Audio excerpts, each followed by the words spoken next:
जय त्वम देवी चामुंडे, जय भूतार्तिहारिणी,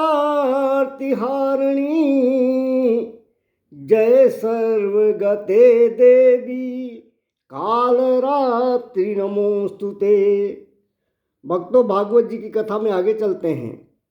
भरत जी ने मरते समय मृग का चिंतन किया तो कालंजर नामक पर्वत पर उन्हें अगला जन्म मृग का ही मिला। मृग का जन्म तो मिला भरत जी को, परंतु पूर्व जन्म में किए गए शुभ कर्म बेकार नहीं जाते।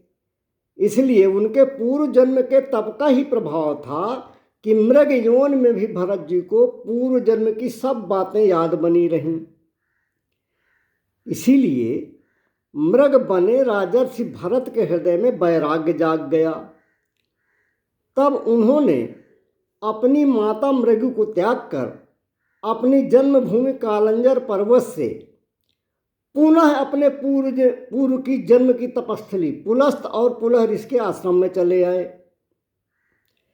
वहाँ अकेले रहकर सूखे पत्ते घास आदि खाकर जीवन निर्वाह करते हुए अंत में मृग योनि प्राप्त करने के प्रारब्ध का जब क्षय हो गया, तब उन्होंने अपना शरीर का आधा भाग गंडकी नदी में डुबो दिया और तब तक डुबोए रखा जब तक उस शरीर का त्याग न हो गया। भरत जी ने गंडकी नदी में शरीर का आधा भाग अर्थात गर्दन वाला भाग नदी में डुबा कर रखा और जब शरीर छूट गया तब भरत जी का तीसरा जन्म एक आंगिरस अर्थात अंगिरा गोत्र के ब्राह्मण परिवार में हुआ।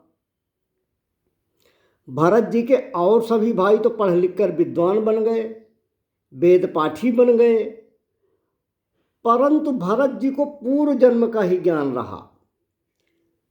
इसलिए वे अब संसार के माया जाल में इस जन्म में नहीं फंसे। माता पिता भरत जी के बहुत प्यार करते हैं। वे सोचते हैं कि ये भी पढ़ लिख कर कुछ धंधे पानी में लग जाए, कुछ आजीविका का साधन ढूंढ लें।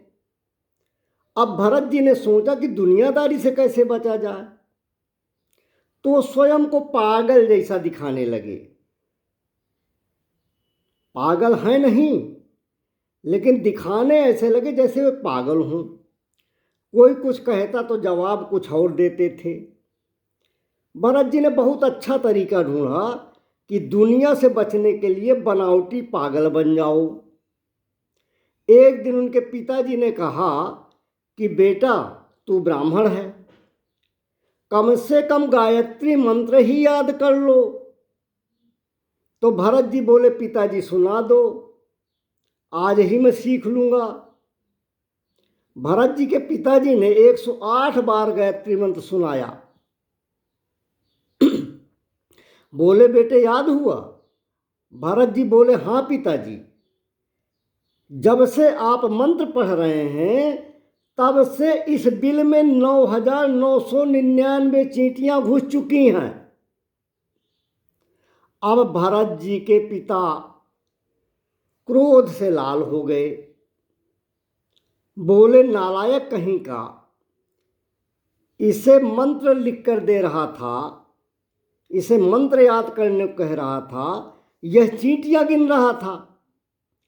हे प्रभु, इसकी बुद्धि में पत्थर पड़ा हुआ है, यह तो पूरा का पूरा मूर्ख है।